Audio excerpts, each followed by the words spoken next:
That night, the storm screamed like it wanted to swallow the world, and through that chaos, someone heard it. Not thunder, not wind, but the cry of a child. "Mom, I'm sorry. I'll be good." Those words drifted through the snow, thin as breath, lost somewhere between heaven and earth. Most people would have locked their doors tighter, but one woman, a widow who had nothing left to lose, opened hers and walked straight into the storm. What she found buried beneath that frozen pine would change everything she believed about loss, about mercy, and about the way heaven answers our prayers. Before we begin, tell me, where in the world are you watching from tonight? And if stories like this still warm your heart on cold days, don't forget to subscribe so you never miss the next light that flickers through the dark. May this story bring a little warmth to your winter, wherever you are. The storm didn't creep in.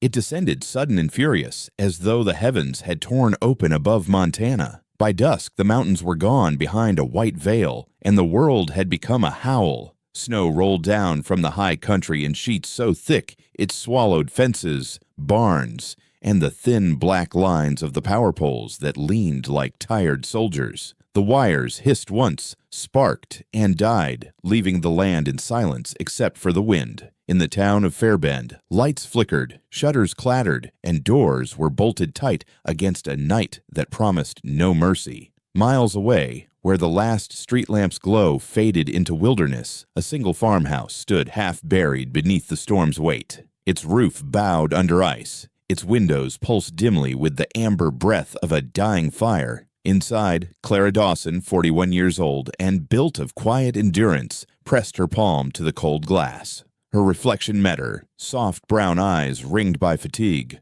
auburn hair streaked with silver and twisted into a loose bun, a wool shawl drawn close around shoulders that had carried too much solitude. The world outside was vanishing, each gust erasing more of what she knew. Her husband, Samuel, had built that fence now half swallowed by snow. He'd hung the copper bell by the porch that no longer rang. He'd died 3 winters ago, lungs filled with pneumonia, breath fading under the same kind of blizzard that now raged beyond her window. Since then, silence had become her closest companion, steady and cruel in its loyalty. Clara believed she had made peace with loneliness. She spoke aloud sometimes to keep her voice from forgetting itself, asked the kettle to behave, told the fire to hold on, scolded the wind like it were a misbehaving child. But that night, the wind didn't listen. It screamed and tore, clawing at the windows, rattling the door as if something wanted in. She turned from the window and added another log to the stove. The kettle began to hum,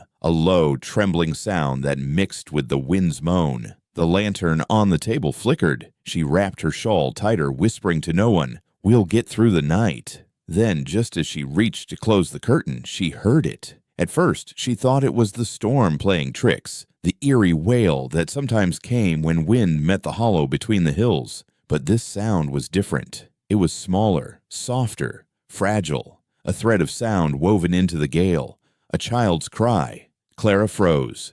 The clock above the mantel ticked once, then fell silent. She stood still, listening, her breath shallow, her heartbeat loud in her ears. The sound came again, distant but clear enough to slice through the wind. "Mom, I'm sorry. I'll be good." Her hand went to her chest. For a long second she couldn't move. The mind, she knew, could conjure strange things when loneliness dug too deep. She had heard echoes before, her husband's voice, a knock that wasn't there, the sound of boots on the porch long after he was gone. She told herself this was no different, just the storm bending memory into sound. But then the voice came once more, thinner now, carried by the wind like a prayer losing strength. "Please, Mom." Something inside Clara broke loose. She grabbed the lantern, pulled on her heavy coat, and stepped into her boots by the door. The cold struck her like a slap. The moment she opened the door, snow poured in. Fierce, blinding, alive. She lifted the lantern high, its small flame shivering in the wind. The yard was unrecognizable. The fence posts were ghostly humps. The old oak by the barn bent low, its branches straining under ice.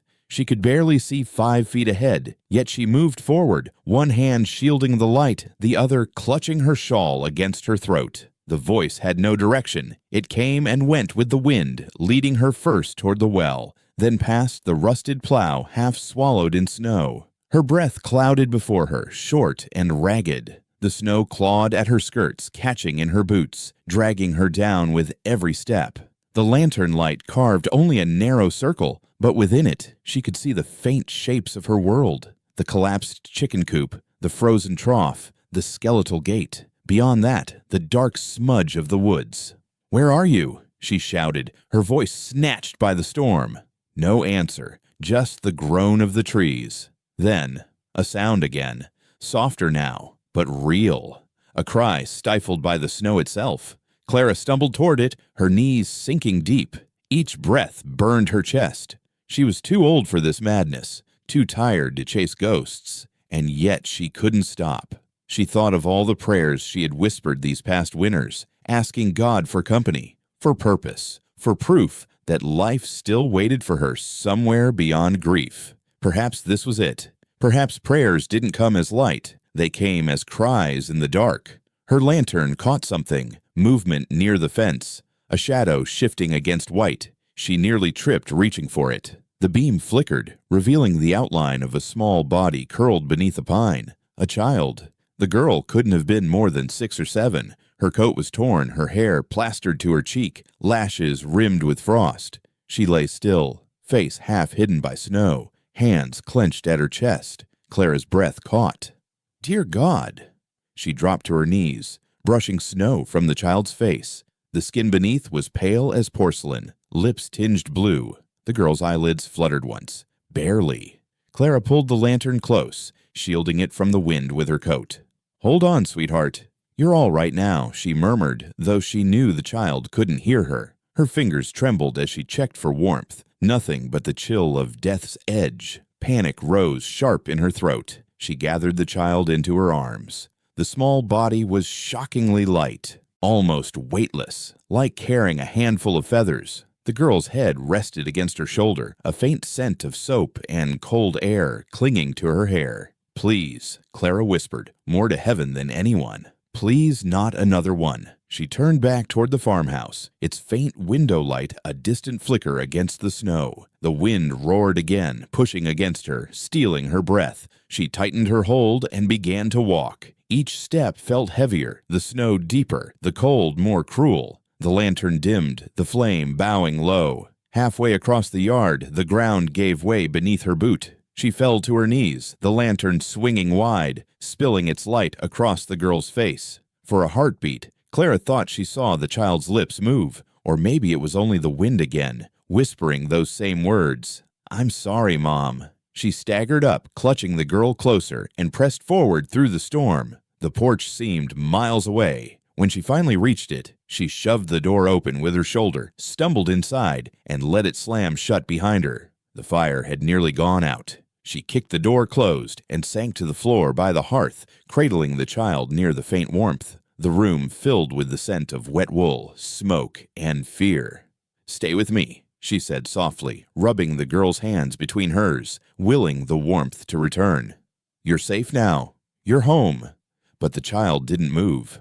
Her face was still, peaceful in a way that frightened Clara more than any scream could. She lifted her eyes toward the window, where snow pressed like a white hand against the glass. The wind howled around the house, then dipped low, almost like a moan. Clara held the child tighter, her heart hammered in her chest, her breath shaky, her voice barely a whisper. "Who left you out there?" The only answer was the storm, roaring once more as if it wanted to swallow the question whole. And in that moment, alone in the flickering glow, a stranger's child in her arms, Clara Dawson realized she was no longer afraid of the silence. Because now it wasn't empty anymore. It was waiting for an answer. Morning crept in like a hesitant apology. The storm had passed, leaving behind a world smothered in white, roofs bent under snow, fences half swallowed, and every sound hushed beneath the weight of silence. The light that seeped through the frost-laced windows was pale and reluctant, trembling like it too, feared to disturb the stillness inside the house. Clara moved quietly through her kitchen, breath ghosting in the cold air, her hands wrapped around a kettle that refused to boil fast enough. The fire had burned low during the night, and she coaxed it back to life with small, patient movements, each log added like a prayer whispered under her breath.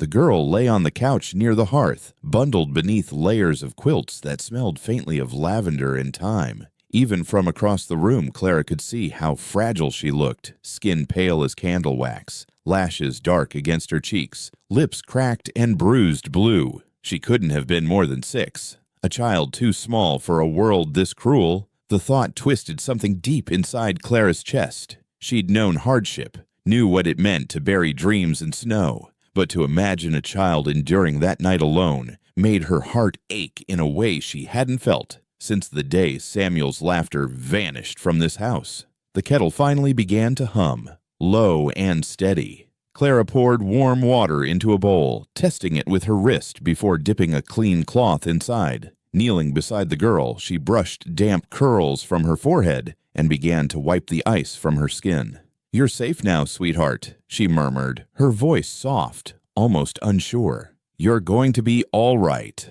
The girl stirred faintly, her breathing shallow but steady. Clara fed the fire until it burned brighter, the orange glow spilling over the walls like a promise. Then she removed the soaked coat that clung to the child's shoulders. It was thin, cheap cotton torn at the seams, the buttons mismatched. Beneath it, a faded gray dress stuck to her skin, stiff with frost. No scarf, no gloves, only a small ribbon tied neatly around her wrist, its edges frayed and stained with melted snow. Hours passed in the half-light. Outside, icicles dripped from the eaves with the rhythm of a clock. Clara dozed in her rocking chair, a blanket over her knees, the sound of the fire filling the room like a heartbeat. When she woke, the kettle had gone silent, and the child's eyes were open. They were large, gray-green, and far too old for a face so young, the kind of eyes that remembered more than they should. Clara sat forward, her pulse quickening. "Hey there," she whispered, her tone cautious, as though one wrong word might shatter whatever fragile thing had just awakened in this house. The girl blinked slowly, her gaze wandering, first to the fire, then to Clara's hands, before settling back on the flame again. "Where's your mama?" Clara asked gently. The words hung in the air like smoke. The girl's expression didn't change, but something behind her eyes flickered. Pain, fear, or maybe disbelief. She opened her mouth as if to answer, but no sound came, only a tremor in her lower lip. "It's all right," Clara said quickly, reaching out but stopping just short of touching her. "You don't have to talk if you don't want to. You're safe here." Still, the girl said nothing. Instead, she pulled her arm close to her chest, clutching at that small ribbon as though it were the last piece of something precious. Clara watched her for a long while, torn between curiosity and a quiet reverence, as if this silence itself was sacred. Then, carefully, she moved closer, her knees creaking in protest. "What's that you've got there?" she asked softly. No answer. The child's fingers tightened. Clara hesitated, then reached out, her hands warm and gentle. "May I see it? Just for a moment." The girl studied her, unblinking, her thin chest rising and falling with shallow breaths. Finally, she loosened her grip, letting Clara untie the ribbon. It was the kind once used to bind letters, faded pink, delicate, the kind a mother might keep in a sewing box. When the knot came undone, a tiny scrap of paper fell into Clara's hand. She unfolded it carefully, afraid the damp might tear it apart. The handwriting was faint, scrawled in trembling pencil. 2 words, nothing more. "Forgive me." Clara stared at it until the letters blurred. The fire cracked sharply, startling her. She folded the paper and sat back on her heels, her throat tightening with questions she didn't know how to ask. "Forgive me." She glanced at the child. The girl had turned toward the fire again, her expression unreadable, her small hands clasped tightly together as though in prayer. Clara swallowed hard. Who had written it? A mother's hand? A desperate one. The words carried the weight of sin, but also of surrender. For the rest of the day, Clara busied herself with tasks that didn't need doing. Sweeping floors already clean, setting water to boil, mending a shirt that wasn't torn. Anything to quiet the unease pressing at her chest. The child slept again, fitful but alive. Once she whimpered in her dreams, murmuring something Clara couldn't make out. By evening, the world outside glowed faintly pink under the dying sun. The storm had stripped the land bare, yet there was a strange peace in its aftermath, a stillness that felt both heavy and holy. Clara stood by the window, watching the snow glint like crushed glass. For the first time in years, she lit a second lantern, not out of necessity but comfort, its light filling corners of the room that had long stayed in shadow. The ribbon lay on the table beside her Bible, folded neatly next to the scrap of paper. Her eyes lingered on the words again. "Forgive me." She thought of the person who had written it, the trembling hand, the fear, the final act of leaving. What sin could demand forgiveness like that? What desperation could drive someone to abandon a child in a storm? Clara turned toward the couch. The girl was awake again, eyes half open, watching her. For a fleeting moment, Clara thought she saw recognition there, not of her face, but of something else, something older. "Rest now," she whispered, though her own voice trembled. The child's gaze drifted toward the table where the ribbon lay. Her small hand twitched, then stilled. That night, as darkness fell across the frozen plains, Clara knelt by the hearth. The fire cast her shadow, tall and thin, across the wall. She bowed her head, fingers clasped, and prayed, not for herself, not even for the girl lying under her roof, but for the unknown soul who had written those words. "Whoever you are," she murmured, eyes closed, "may God have mercy on you." The house creaked softly in reply. Outside, the wind had gentled into a sigh, brushing against the walls as if to listen. Clara lifted her eyes to the ceiling beams, her heart full of ache and wonder. Had heaven truly sent this child to her? Was this the answer to the silence she'd begged God to fill? The fire hissed once, sparks rising like scattered stars. In their glow, Clara thought she saw something stir within the quiet, a sense that the story she'd stepped into was not one of rescue, but of redemption. And somewhere, deep down, she knew this night was not the end of her solitude. It was only the beginning of a promise she did not yet understand. The days that followed were wrapped in a quiet too heavy to name. The storm had retreated into memory, leaving the world pale and glistening, a frozen ocean of silence stretching beyond the porch. Yet inside the farmhouse, something soft had begun to stir again, something Clara hadn't felt in years. It wasn't peace, not yet. It was a pulse, faint but steady, the kind that makes you remember you're still alive. The child still hadn't spoken. She moved through the rooms like a small ghost, rediscovering the living. She followed Clara's footsteps, watched her light the stove, watched her mend, watched her pray. Each morning, she woke before the rooster crowed, sitting quietly by the window, her small hand pressed against the frost, as if the outside world still called her by name. Clara had begun to call her Hope, because that's what she'd brought into the house without ever saying a word. The name felt right, like something planted deep in the soil long ago, now pushing its way back into the light. "Hope," Clara would say softly while brushing the girl's tangled hair, and the child would tilt her head slightly, as though the word was both familiar and foreign, like music she'd once known but forgotten how to sing. But questions gathered around Clara's heart like snowdrifts. Who had left hope in the cold? Why the note? And what sin begged to be forgiven? She found herself glancing toward the window more often, searching the horizon as if expecting someone to appear. A mother, a messenger, an answer. But the days passed, and the only visitors were the wind and the ravens perched along the fence line, black punctuation marks against white silence. One afternoon, the air had turned strangely still, that deceptive calm Montana carried between storms. Clara stepped outside to bring in firewood, the sun a pale disk behind a thin veil of clouds. The snow crunched beneath her boots, brittle and sharp. Her breath rose in small, silvery clouds curling away like smoke. The world looked newly made, every fence post, every tree branch encased in ice. She paused by the fence, setting down the bundle of wood to rest her arms. That's when she saw it. Something dark, half buried in the drift near the corner post, just where the snow met the dead grass. At first, she thought it was an old log, maybe a tangle of roots. But then the wind shifted, brushing the snow aside just enough for her to glimpse canvas, and the dull glint of metal clasps.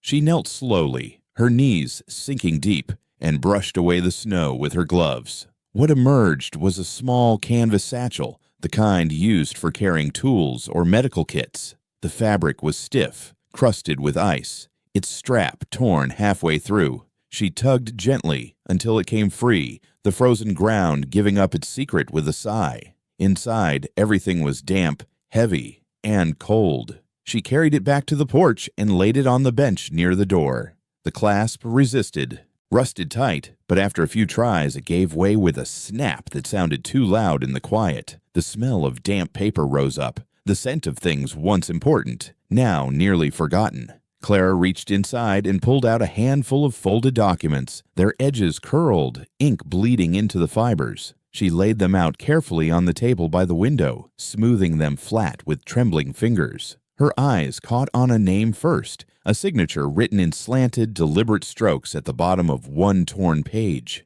Grace Ellery. The heading read, Hospital Discharge Summary. Clara read it again, slower this time, as though the name might change if she blinked. Grace Ellery. She didn't know the name, not yet, but something about it clung to her, the way a scent lingers in an old coat you can't bring yourself to wash. Among the papers were fragments of letters, receipts, and a small photograph, folded and stuck between the pages. Clara held it to the light. A young woman looked back at her, thin but beautiful in that fragile, aching way of those who've loved more than life allowed. Her hair was dark and loose, her eyes soft but tired, the corners of her mouth turned up in a weary smile. She held a baby wrapped in a pale cloth, and around that cloth, tied neatly, was a pink ribbon, the same ribbon now resting on Clara's bedside table. Her breath caught. Oh, dear Lord! She sank into the nearest chair, the photograph trembling in her hands. The child's small face in the picture was unmistakable, the same high brow, the same delicate chin, the same eyes that now watched her silently from across the room each morning. Grace. That was the mother's name. The woman who had left hope in the snow. The afternoon light dimmed as clouds thickened, and the house filled with that strange half-dark that comes before evening. Clara sat motionless, the papers spread around her like fallen leaves. Her mind spun with questions too heavy to think aloud. Where had Grace come from? Why had she been in the hospital? And why leave a child with nothing but a ribbon and a plea for forgiveness? By the time night fell, the wind had picked up again, brushing softly against the windows like fingers searching for warmth. Clara lit a candle and carried it to the bedroom. Hope lay beneath the quilt, her hair splayed across the pillow, her breathing slow and even. Clara pulled a chair close to the bed and sat down. The candlelight trembled across her lined face, making her eyes glisten like water caught in glass. She looked at the child for a long while, her voice barely more than a whisper. Hope, she murmured, tasting the name once more. Is Grace your mama? The question hung between them, fragile as the flame's edge. Hope didn't answer, not with words, but she turned her head toward Clara, the movement slow, deliberate. Her eyes opened halfway, searching Clara's face as if recognizing something she couldn't yet name. Then, without hesitation, her small hand reached out from beneath the blanket and found Clara's. Her skin was warm now, alive and soft, not the cold porcelain she had been that first night. She held on tightly, her fingers curling around Clara's knuckles like ivy gripping stone. Clara's breath trembled, caught between joy and sorrow. She closed her other hand over the girl's, feeling that tiny pulse thrum beneath her fingertips. It was weak, but it was there, stubborn, steady, human. The candle flickered. Outside, the wind sighed through the trees. The photograph lay on the nightstand beside them, half illuminated, Grace's faint smile caught forever in that frozen moment. Clara whispered, barely breathing, "You're safe now." But in her heart, she knew that wasn't the truth. Not yet, because safety required answers, and answers, she feared, would not come easily. Still, she sat there through the night, the small hand in hers, the flame dancing low until dawn. And for the first time in years, Clara Dawson prayed not out of habit, but out of hope, a trembling, uncertain hope that somewhere, somehow, Grace could hear her. The Sunday morning light came thin and silver, filtering through clouds that refused to lift. Fairbend lay quiet beneath a fresh skin of frost, its wooden houses lined neatly along a single road that led nowhere in particular. Smoke curled from a few chimneys, pale threads dissolving into the cold sky. Bells from the small white church on Willow Street tolled once, twice, then faded into the hills. Clara Dawson, wrapped in her gray shawl, walked that road alone. Her boots sank into the snow with each step, the sound rhythmic, steady, like a heartbeat, keeping time for a memory she wasn't sure she wanted to visit. She hadn't been to church in months, not since the funeral, not since the silence had become too heavy to share with anyone. But that morning, something had pressed against her chest, quiet but insistent, urging her to go. Fairbend was the kind of town that remembered everything. It remembered who had skipped Sunday service, who'd left flowers on the graves by the fence, who'd argued at the post office, and who'd come back from the war a little quieter than before. In a place that small, secrets didn't stay buried long. And yet, somehow, the name Grace Ellery had arrived at Clara's door as a mystery. The church stood at the end of the road, wooden, modest, its steeple tilting slightly as if bowing to the years. She paused on the steps to brush the snow from her hem. The door opened before she could knock. "Clara Dawson," a voice said, warm and raspy with age. "Now that's a sight I didn't think I'd see before spring." Pastor Emery stood in the doorway, wrapped in his wool coat, his collar crooked as always. He was a man in his late 60s, tall but bent at the shoulders, with kind eyes the color of worn denim and hands that trembled only when he was still. His beard was white and uneven, his smile tired but true. "Morning, Pastor," Clara said softly. Her breath hung in the air between them. "Come in before you freeze to death," he replied, stepping aside. Inside, the church smelled of cedar oil and candle wax. The pews gleamed faintly in the dim light, hymn books stacked neatly at their ends. The air carried that peculiar blend of dust and reverence, a quiet so deep it seemed to remember every prayer ever whispered within those walls. They sat at one of the front pews, where the morning light spilled in pale rectangles through the tall windows. Pastor Emery studied her face for a moment before speaking. "You look better than the last time I saw you," he said gently. "Less haunted." "I've had company," she replied, her voice distant. He raised an eyebrow, waiting for her to go on. She hesitated, hands folded in her lap. "A child," she said finally. "A girl I found in the snow." He didn't interrupt, just nodded once the way people do when life stops surprising them but still manages to hurt. "I wanted to ask you about someone," Clara continued, lowering her gaze. "Her name's Grace Ellery." The pastor's expression shifted, his brow furrowed, and the smile faded from his eyes. He leaned back, his gloved hands clasping together. "Grace Ellery," he repeated slowly, tasting the name like something long forgotten, but not forgiven. "She was one of ours once." Clara looked up. "Ours?" He nodded. "Came here around 8 years ago. Worked at the mill first, then the boarding house. A quiet girl, polite, never caused trouble. But small towns can be cruel to quiet people." He sighed, the sound heavy. "There was talk. A scandal, they said. The kind of thing that spreads faster than truth ever can." Clara's fingers tightened around the edge of her shawl. "A scandal?" He nodded again, eyes clouded with memory. "She got herself with child. No one knew the father. Folks turned their backs. She stayed for a while, tried to make do, but you could see the shame eating at her.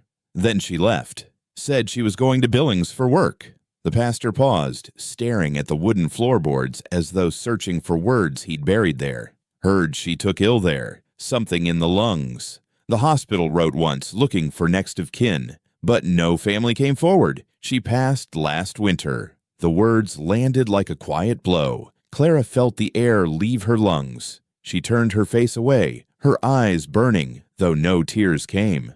"She died?" Pastor Emery nodded, slow and certain.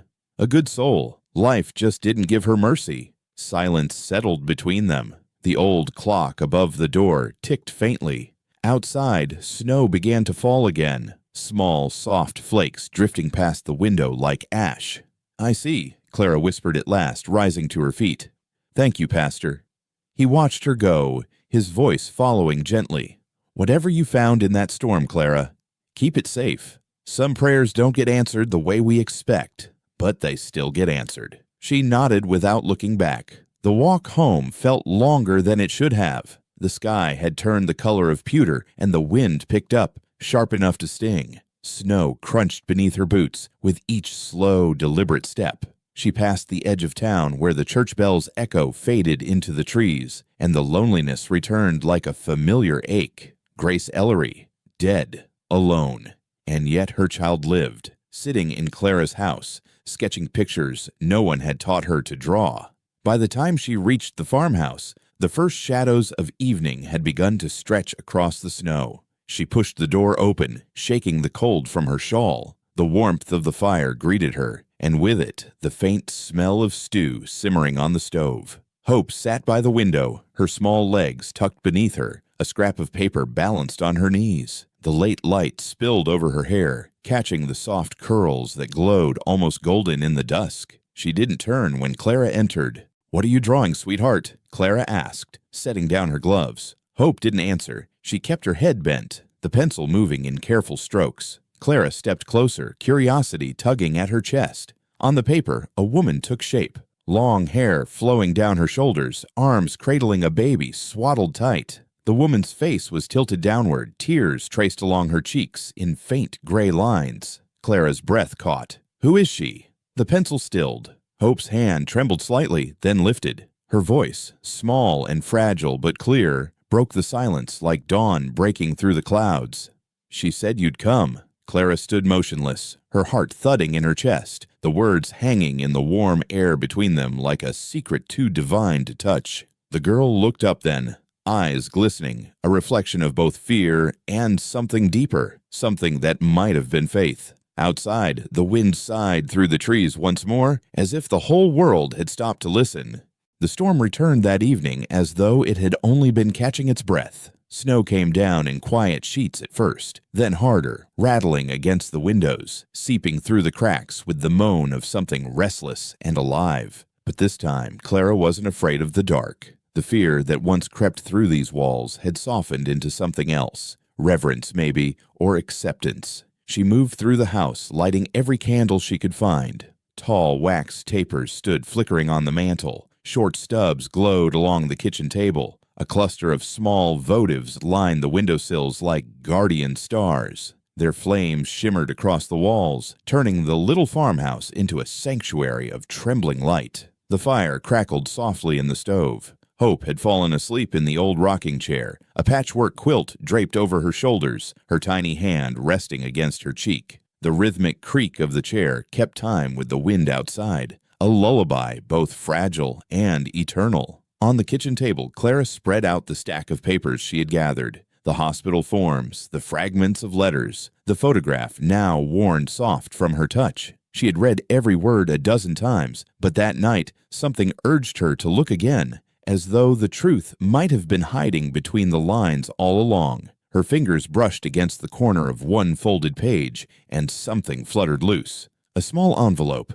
yellowed and sealed with a dark red wax that had cracked with age. Clara stilled. The candlelight caught the faint indentation of handwriting across the front. Her name. She drew a breath, her heart tripping. Slowly she broke the seal. The paper inside was thin, fragile as onion skin. The ink faded to a soft brown. She unfolded it carefully, holding it close to the candle. At the top, in trembling script, were the words, "To the woman who finds my child." Clara's hands trembled. The edges of the letter brushed against her knuckles, whispering like dry leaves. She began to read. "If you are reading this, I could not stay. The fever took what strength I had left. I prayed for someone kind to cross her path." Her throat tightened. She paused, letting the words sink in, each one heavy with finality. The ink faded slightly in the middle, where the pen must have lingered too long. "I've been told your name in dreams. A widow who once asked heaven for a child." The room seemed to still. Even the storm outside grew softer, as though listening. Clara's hand went to her chest. She remembered the night she'd whispered that prayer, years ago, when her husband's voice had faded into the storm, when she'd sat by this same window, begging for purpose, for something to fill the silence that refused to end. Her eyes blurred as she read on. Please don't see her as a burden. She's my apology to the world, and your answered prayer. Tears welled, splashing onto the page, the ink bleeding into gentle shadows. Clara pressed her palm over the words as if she could touch the hand that had written them. The firelight flickered across her face, catching the salt of her tears, turning them to tiny prisms of gold. For a long time she couldn't move. The house was silent except for the hum of the storm pressing against the windows, the sound of something vast and merciful breathing just beyond the walls. Grace had known. Somehow, she had known. The letter trembled in Clara's hands as she lifted her eyes toward the sleeping child. Hope stirred slightly, the quilt slipping from her shoulder, her lips parting as if to dream aloud. You were never abandoned, Clara whispered through the hush. You were delivered. Her voice broke at the last word. It felt both fragile and immense, the truth heavy and healing in equal measure. She rose from the table and moved to the window. Beyond the glass, snow swirled in wild circles, catching in the candlelight like 1,000 tiny stars falling just to be seen. She pressed her palm against the cold pane, the world outside glowing in shades of white and shadow. Somewhere within that blinding storm, she imagined Grace's spirit walking, the faint outline of a woman with her hair unbound, smiling the way she had in that photograph. Not lost, not suffering, just watching, just knowing. Behind her, the rocking chair creaked softly. Clara turned to see Hope shifting in her sleep, a faint smile flickering across her small, pale face. The child murmured something too soft to catch, a sound like the whisper of a name, carried upward with the rhythm of her breathing. Clara crossed the room and knelt beside her. The fire painted their faces in warm, amber light. She brushed a strand of hair from the girl's forehead and tucked it behind her ear. Rest easy now, little one, she murmured. You're home. The wind rose once more, but its song was different now. Less a cry, more a hymn. The candles shivered, but did not die. Clara placed Grace's letter gently back on the table, laying the ribbon across it as if sealing a covenant. Then she sat for a long while, her gaze shifting between the letter, the sleeping child, and the world beyond the window, a world vast enough for sorrow, yet kind enough to return what was once lost. Hours passed before she realized how still she'd become. The storm had reached its full fury again, shaking the walls, roaring across the fields, but the noise no longer frightened her. It only made her feel small in the best way, a reminder that not all power destroys. Some power restores. The candles burned low, their flames dwindling one by one until only a single taper remained on the table beside the letter. Its light bent toward the parchment, casting the words in a soft golden halo. Clara rose, gathering a blanket around her shoulders. She stood at the doorway of the kitchen, looking back once before she turned down the lamp. Hope, in her sleep, gave a small sigh, the kind a child gives when the world finally feels safe. And in that moment, as the last candle flickered against the storm, Clara Dawson knew something sacred had unfolded inside that house. Something the wind could not steal, nor the dark undo.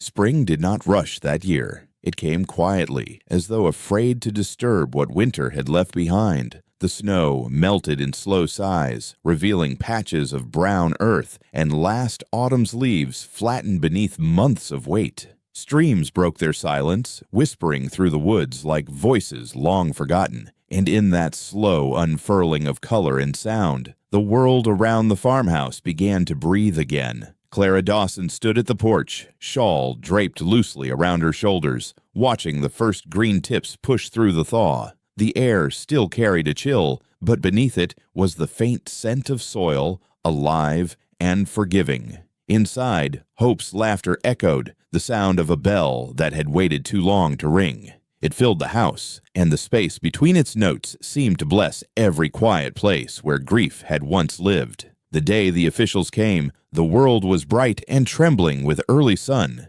2 women in gray coats stepped out of a government car, their boots sinking into the soft earth. One was middle-aged, thin and severe, her hair pulled back so tightly that her face looked carved from glass. The other was younger, with round cheeks and eyes that softened easily but not foolishly. They carried clipboards, folders, and the practiced caution of people who have seen more sorrow than they can name. Clara met them at the door. Her hands were clean, her dress simple and pressed, her hair pinned neatly. The candles had been extinguished, the hearth swept, the kitchen orderly, but the scent of bread lingered in the air, warm and welcoming. "Mrs. Dawson?" the older woman asked, voice clipped professional.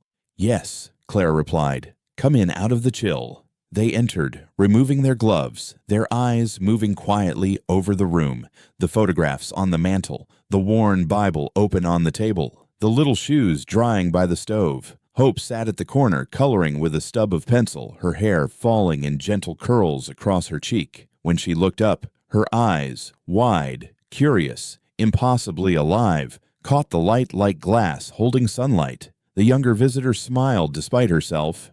And this must be Hope. The girl nodded shyly, clutching her drawing. Clara poured coffee, steady despite the tremor in her chest.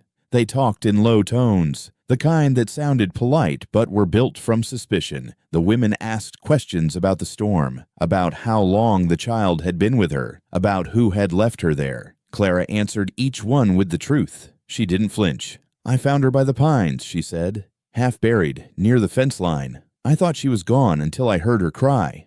The older woman glanced down at her notes. "You didn't contact authorities immediately?" Clara folded her hands. "By the time I knew she would live, the storm had cut the roads. And then, by the time I couldn't bear to think she'd be taken somewhere cold again." The younger one looked up, her expression softening. "So you cared for her yourself?" "Yes," Clara said simply, "because someone had to." There was a pause, one of those quiets that tests the air for honesty. "She's not your kin, Mrs. Dawson," the older woman said finally. "Legally." "I didn't steal her," Clara interrupted gently, voice trembling but sure. "I saved her." She met their eyes one by one. "And maybe she saved me first." Silence. Then the younger woman exhaled, a sound almost like surrender. She reached for the papers, shuffled them once, and laid them neatly back in her folder. When they stood to leave, the older woman gave a small nod. Not approval, but something near it. The kind of acknowledgement that belongs to people who've spent their lives in gray halls and sometimes glimpse a piece of grace they can't name. Hope followed them to the door, her bare feet quiet against the wooden floor. The younger woman knelt, meeting her at eye level. "Be good for Mrs. Dawson, all right?" she said softly. "I always am," Hope whispered, then added, almost too quietly to hear, "Mama said I'd be safe here." The woman froze for just a heartbeat, then smiled, stood, and walked out into the sunlight. By afternoon, the car was gone. The papers stayed folded in the pastor's ledger, unsigned. No verdict was given. No law was written. Some things, it seemed, did not need to be. Hope was outside now, running through the yard, her laughter rising above the fields. Wildflowers were beginning to break through the damp soil, yellow and violet and white, trembling in the cool wind. Clara watched from the porch, her hands folded over her apron, tears standing in her eyes, not from sorrow, but from something bigger, something like thanksgiving. No law could measure what heaven had already decided. Years passed, but the story did not fade. Fairbend was a small town after all, and small towns remember kindness the way mountains remember storms. In every scar, every whisper of wind, people spoke of the widow who found a child in the snow, who raised her as her own, who rebuilt a home not from timber or stone, but from mercy itself. They said the old farmhouse never quite lost its light. Some swore they saw candles still burning through the windows at night, long after Clara's passing, and in the faint glow, two shadows, a woman and a girl sitting side by side. But that was years later. On Hope's 10th birthday, the world was drenched in sunlight. The hills shimmered with green, and the air carried the hum of bees and the scent of lilacs blooming by the fence. Clara had grown slower, her hair turned silver, her hands lined like old maps. Yet her eyes had learned how to smile again. They sat together on the porch, a cake between them, the wind teasing the candles until they danced. Hope's hair had deepened to a honey gold, her smile quick and bright. She reached across the table for the small wooden box Clara had placed there. "Go on," Clara said softly. It's yours." Hope opened it carefully. Inside, pressed flat and clean, lay the ribbon, that simple strip of pink silk, once weathered by snow and tears, now smooth and glimmering in the sun. Clara watched her with quiet reverence. "You were heaven's answer," she said, her voice trembling like the wind through chimes. Hope lifted her gaze, her green eyes luminous. "And you were mine." For a moment, everything stilled. The wind, the birds, even the shadows beneath the porch. The world seemed to bow its head. Then a soft breeze stirred again, moving through the pines beyond the yard. It wasn't the voice of a storm anymore. It was a lullaby. And as the sun dipped low behind the hills, its golden light spilling across the grass, the laughter of the child and the sigh of the wind blended into something eternal, a hymn for mercy, a song for those who find each other when all seems lost. Sometimes life's hardest trials don't come with thunder. They come with silence, with the waiting, the enduring, the small unseen choices that define the strength of our hearts. And in that silence, the faintest light we keep burning becomes the quiet evidence that hope never truly dies. This story reminds us that even through loss and ashes, we can still find light, through kindness, through faith, and through the simple act of sharing what little warmth we have left. Mary didn't just save a child, she rekindled faith in an entire town, showing that sometimes it takes only one small flame to guide countless hearts home. So, wherever you are tonight, may you keep a little light of your own, something that steadies you when the world grows cold, because you never know who might find their way by its glow. Before we part, I'd love to know, where in the world are you listening from? Share your city or your story in the comments below. And if this tale touched you, don't forget to subscribe, so you won't miss the next story that might just warm your heart again. May your night be gentle, and your light unshakable.